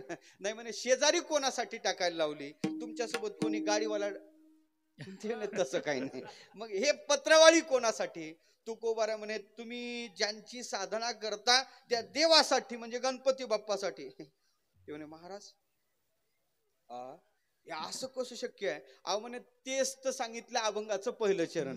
चिंतामणी देवा गणपती सिंहाणा, चिंतामणी देवा गणपती सिंहाणा, चिंतामणी देवा गणपती सिंहाणा, चिंतामणी देवा गणपती सिंहाणा, चिंतामणी देवा गणपती सिंहाणा, चिंतामणी देवा गणपती सिंहाणा, चिंतामणी देवा गणपती सिंहाणा, चिंतामणी देवा गणपती सिंहाणा.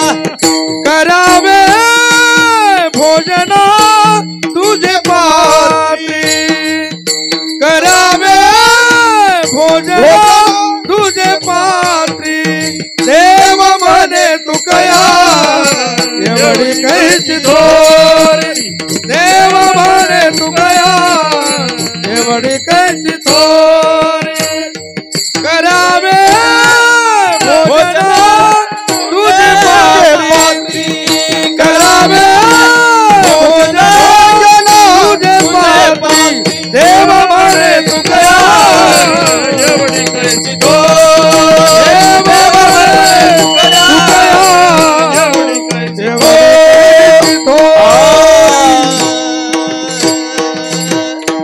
अभंगाच्या पहिल्या चरणात तुकोबार त्या चिंतामणी देवाला म्हणू लागले, ओ चिंतामणी देवा ती पत्रवाळी कोणासाठी? गणपती बाप्पासाठी. तुमचा उपास्य परमात्मा आहे ना तो. तुम्ही त्या गणपतीचा उत्सव केला ना, त्याला जेवायला बोलवा ना, तुम्ही त्याला उपाशी ठेवून तुम्ही जेवता का? त्यांना बोलवा, चिंतामणी देवा गणपतीशी आणा, करवावे भोजना तुझे पात्र. मग मात्र चिंतामणी देवाचं इंडिकेटर लागलं महाराज. ते महाराज असं कुठं होत असते का हो? देव कुठं जेवतो का? आमच्याकडे नियम आहे काय, आम्ही सुद्धा तो देव जेवत नाही हेच आमची समजूत आहे. आम्ही कधीच त्या देवाला जेवू घालण्याच्या भानगडीत पडत नाही. लोग कहे भगवान खाते नाही, मीराबाई की तरह हम खिलाते नहीं. लोग कहे भगवान नामदेव की तरह हम खिलाते नाही. देव येत नाही. विठ्ठल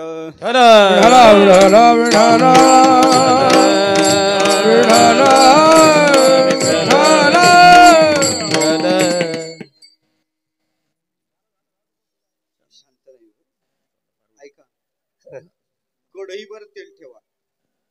कढईवर तेल म्हणलं, तेल तळायला, त्याच्यात एका पोत्याचे भजे काढा. भजे शांत, बिचारे आवाज सुद्धा करत नाही, पण एक कुरडी टाका. कुरडी माहिती आहे ना? एक टाकली का महाराज सगळ्या गावाचा आवाज केल्याशिवाय राहत नाही. आलं का लक्षात? आणि आता तुम्ही सगळ्यालाच उठवल्यावर किती कठीण आहे. विठ्ठल चिंतामणी देव विचारात पडले का आमच्याकडे समज आहे महाराज, देवाला नैवेद्य दाखवायचा. आपण म्हणतो ना बाळाजवळ नैवेद्य दिल्यावर काय म्हणतो त्याला? देवाला नैवेद्य दाखवून ये का खाऊ घालून ये? नाही, दाखवून येच म्हणतो. त्याला आपल्यालाही माहित आहे आपलं काय ते खाणार नाही, आणि खाल्लं ते खात नाही हेच बरं आहे बरं का. त्यानं जर खाल्लं असतं ना तर रेशनच्या कार्ड मध्ये एक नाव वाढवलं असतं आपण. आलं लक्षात? तो खात नाही, तो आपला प्रेस्टिज पॉइंट राखून आहे बिचारा, खात नाही हेच बरं आहे. आलं लक्षात? झालं असं, चिंतामणी विचारात पडले का हे आपलीच परीक्षा पाहायला लागले. आपण आपला मान वाढावा याच्यासाठी यांना बोलावलं, आणि हे आपली परीक्षा लोकांसमोर आपलं पितळ उघडं पाडतात का काय? राग आला, ते म्हणू लागले, ओ चिंतामणी देवा, बोलवा ना देवाला. चिंतामणी देवा गणपतीशी आणा, गणपतीला आणा. तुमच्या उपास्य देवासाठी ती पत्रवळी वाढली, त्याला जेवायला बोलवा. चिंतामणी देव विचारात पडले, असं कुठं होत असते का?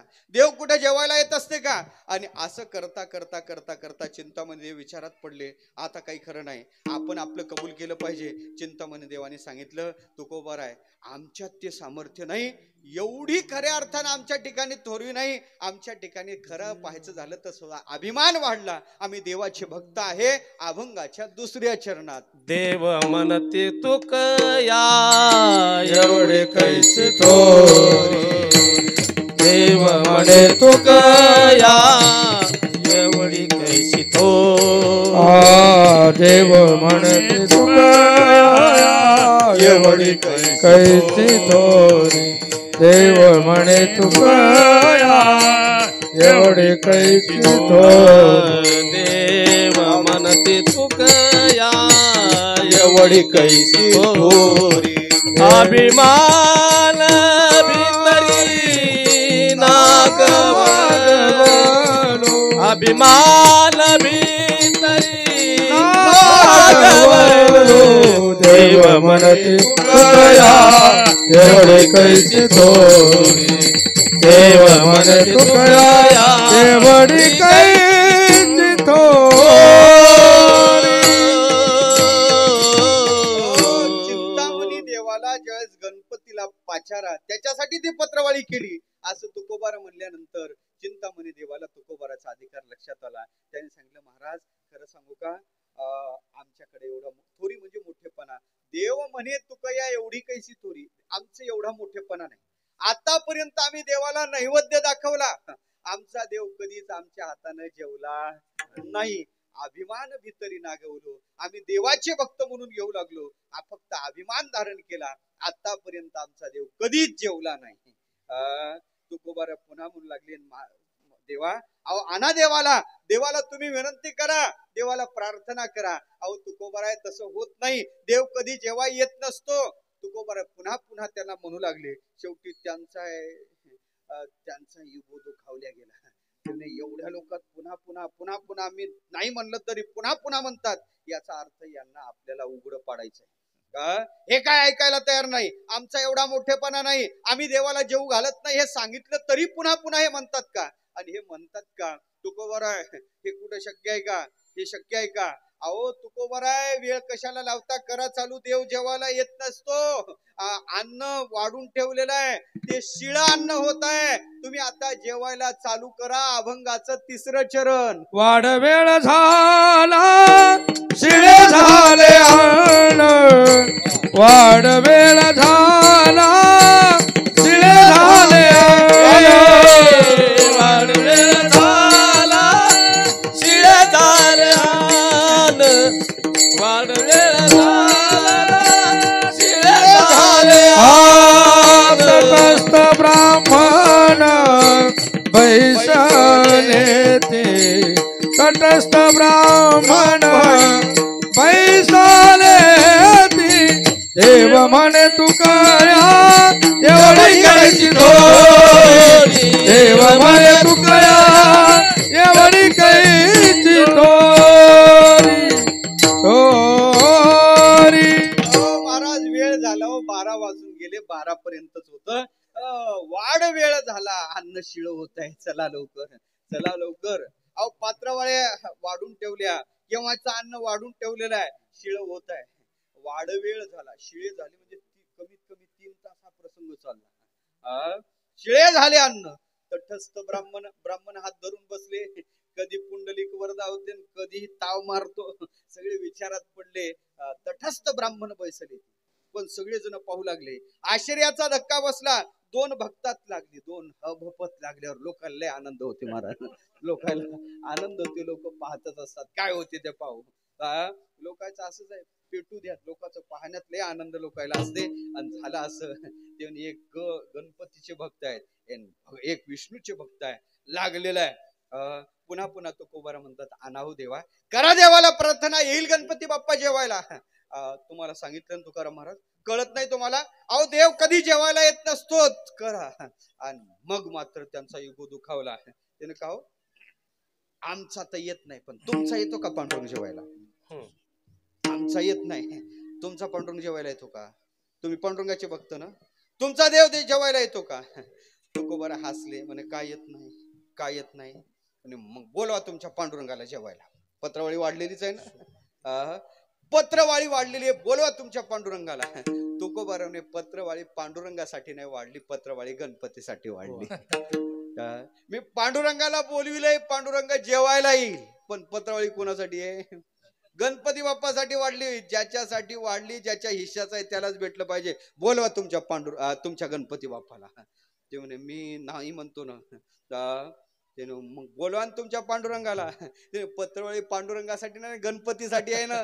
म्हणे बा तुम्ही बाप्पा चांगले बोवा लोक आहे, बराबर तुम्हाला सुटकेचा मार्ग कळते. मग तुकोबाराने गणपती बाप्पासाठी मांडली ना. बोलू का गणपती बाप्पाला? बोलू का गणपती बाप्पाला? तुम्ही गणपती बाप्पालाही बोलू शकता. मग तुकोबार तर आमची भक्तीच अशी आहे, आमची भक्ती मर्यादित नाही, आमची भक्ती मूर्तीपर्यंत मर्यादित नाही, सगळ्या त्याच देवाची रूप आहेत, एकच देव सगळ्या रूपाने नटलेला आहे, अशी भावना आहे. गणपती बाप्पाला बोलू का? मग बोलवा बरं, पाहू तुमचं सामर्थ्य काय. असं चिंतामणी देव तुकोबाराला बोलले. आणि मग गणपतीला बोलू का? बोलू का म्हणून बोलता बोलता बोलता बोलता 12:15 वाजले. बोलवता म्हणे महाराज नुसतं बोलणं सोपं असते, हे काय खरं असते का? देव काय जेवायला येते का? तुम्ही शेंडीवाले मला चांगलं महाराज त्यानं जे लावलं आणि वेळ लागत होता महाराज. किती वेळ? वाढ वेळ झाला, शिळे झाले अन्न, तटस्थ ब्राह्मण बैसले, ते भरपूर जणांची गर्दी झाली. चटकन उरका, संपवा कीर्तन, चटकन उरका म्हणल्यावर ते म्हणे जरा वेळ लागत आहे. गणपती बाप्पा एका भक्ताला समुद्रात बुडत आहे, त्याला काढायला गेलेत. काय म्हणले तुकोबार आहे? गणपती बाप्पा कुठे गेलेत? एक भक्त देवाचा, गणपती बाप्पाचा एक भक्त समुद्रात बुडत आहे. तो गणपती बाप्पाला हाक मारत आहे. आपण त्यांना आवाहन केलं, त्यांना बोलावलं, पण त्याच्या आधी त्यांनी बोलावलं. त्याचा जीव वाचवण्यासाठी गणपती बाप्पा तिथं गेले. म्हणे महाराज नका आमचा वेळ येऊ द्या आम्हाला, तुम्ही जेवण जा देऊला. आणि हे करता करता ते म्हणे खरं सांगतो आणि खरं सांगतो. एवढं म्हणता म्हणता पुंडलिक वरदाचा गजर गेला. पुंडलिक वरदा हरी हरी विठ्ठल. विठ्ठल श्री ज्ञानदेव गणपती बाप्पा मोरया. गणपती बाप्पा मोरया म्हणलं. आणि मोरया म्हणल्यानंतर गणपती बाप्पा आणू का आता गणपती बाप्पाला आणायचं का गणपती बाप्पाला आणू का म्हणल्यानंतर तुकोबार म्हणे त्या देवाला चिंता म्हणे देवाला तुका म्हणे देवा तुमचे नि सुकृते आणि न त्वरित मोरयाशी. अहो म्हणे महाराज वेळ कशाला लावता, वेळ भरपूर झाला, आणा लवकर त्या गणपती बाप्पाला. पण गणपती बाप्पाला आणा म्हणल्यानंतर गणपती बाप्पा नाचत नाचत नाचत आपल्या पितांबर वर घेऊन तिथं आले आणि पंक्तीला बसले. सगळ्यांनी गणपती बाप्पाला पाहिलं, दर्शन घेतलं. गणपती बाप्पा गणपती बाप्पा गणपती बाप्पा तिथं आले. आणि गणपती बाप्पा ज्यावेळेस आले त्यावेळेस गणपती बाप्पाचा पितांबर घोट्यापर्यंत ओला झाला होता. मग चिंतामणी देवाने विचारलं, देवा एवढा वेळ का लावला, इतके दिवस तुम्ही मला दर्शन दिलं नाही, आज तुम्ही मला खरे कळले. तुकोबाराच्या नतमस्तक चिंतामणी देव झाले आणि गणपती बाप्पाला सांगितलं, असंच दर्शन भक्ताला देत जा. देवा कुठे गेले होते म्हणे, पाहणं मी एका भक्त समुद्रात बुडत होता, त्याला वाचवण्यासाठी गेलो. असा प्रासंगिक भूमिकेतला अभंग आहे. आजही त्या गणपती बाप्पाचा जन्म आहे. ते गणपती बाप्पा तुमच्या आमच्यासाठी सुख देण्यासाठी आणि दुःख हरण करण्यासाठी स्वयंभू रूपाने इथं ते प्रगट झाले. एकदा विठोबा रखुमाईचं भजन करू, पुंडलिक वरदाचा गजर करू, फुलं टाकून कीर्तनाला पूर्ण विराम देऊ. विठोबा रखुमाई विठोबा रखुमाई विठोबा रखुमाई विठोबा रखुमाई विठोबा रखुमाई विठोबा रखुमाई विठोबा रखुमाई विठोबा रखुमाई विठोबा रखुमाई विठोबा रखुमाई विठोबा रखुमाई विठोबा विठोबा रखुमाई रखुमाई विठोबा रखुमाई विठोबा रखुमाई विठोबा विठोबा रखुमाई विठोबा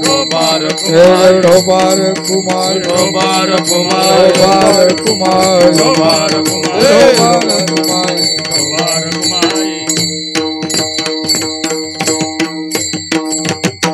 आपण सुद्धा तुकोबारांनी जसं गणपती बाप्पाला बोलावलं तसं आपल्या जीवनात आपण देवाला तसं बोलावलं पाहिजे. आम्ही तितक्या आर्ततेनं देवाला बोलवत नाही देवा, आणि आर्ततेनं जर देवाला बोलवत नाही तर देव येत नाही. भक्तांनी आपल्या जीवनात त्याला आर्त हाक मारली, कुठे गुंतला अशी द्वारकेच्या कुठे गुंतला अशी कोणाच्या धावया, आली देवराया निद्रा तुझ. असं आर्ततेनं जर आपण देवाला हाक मारली तर तो देव प्रगट होत असतो. देवाचा जन्म नाही, देवाचं प्रगटीकरण आहे. तसं तेही गणपती बाप्पा आपल्यावर कृपा करण्यासाठी माघ महिन्यात चतुर्थीच्या दिवशी तेही प्रगट झाले. आज त्या देवतेचा आज प्रगटीकरण आहे, त्याच्या निमित्त हा उत्सव आहे. एकदा त्या गणपती बाप्पाचा मोठा जय जयकार करू, पुष्पवृष्टी करू आणि पूर्ण विराम देऊ. पुंडलिक वरदा हरी विठ्ठल श्री ज्ञानदेव तुकाराम पंढरीनाथ भगवान की जय, महाराज की जय. गणपती बाप्पा गणपती बाप्पा गणपती बाप्पा गणपती बाप्पा मंगल मूर्ती मोरया गणपती बाप्पा मोरया मंगल मूर्ती मोरया गणपती बाप्पा मोरया मंगल मूर्ती मोरया.